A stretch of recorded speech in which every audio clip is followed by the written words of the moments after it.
El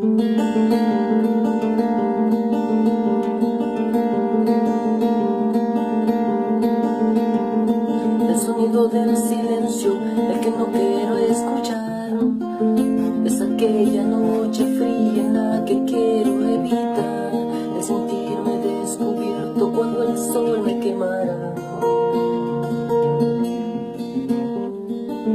¿Para qué quiero seguir riendo cuando siento que no estás? ¿Para qué quiero los mares y mi barco se hundirá?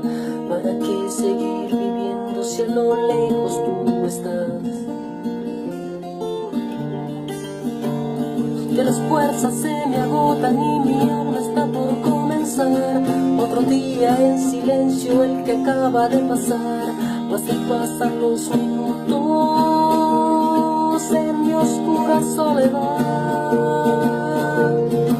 Soledad que se alimenta del silencio de tu boca, esa boca que sonríe pronunciando así mi nombre, aquel nombre que me diste diciendo que sí, mi amor, es mi amor que en ti espera y que siempre esperará, es mi amor que me condena a esta eterna libertad, y aunque pasen mil silencios, pronto sé que me hablarás.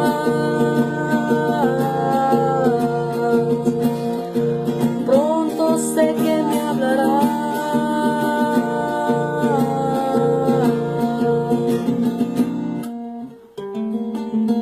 El sonido del silencio es donde no quiero escuchar el susurro de mi canto y el grito de mi llamar, el llamado de mi alma pidiendo tu libertad.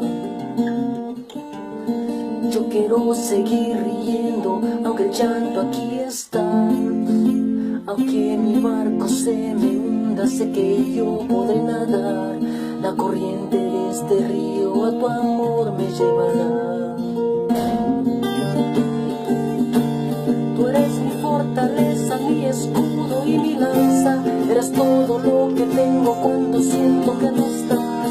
Eres tú mi compañía, eres tu oscura soledad. Soledad que se alimenta del silencio de tu boca, esa boca que sonríe pronunciando así mi nombre, aquel nombre que me diste diciendo que sí, mi amor, es mi amor que en ti espera y que siempre esperará, es tu amor que me condena a esta eterna libertad, que aunque pasen mil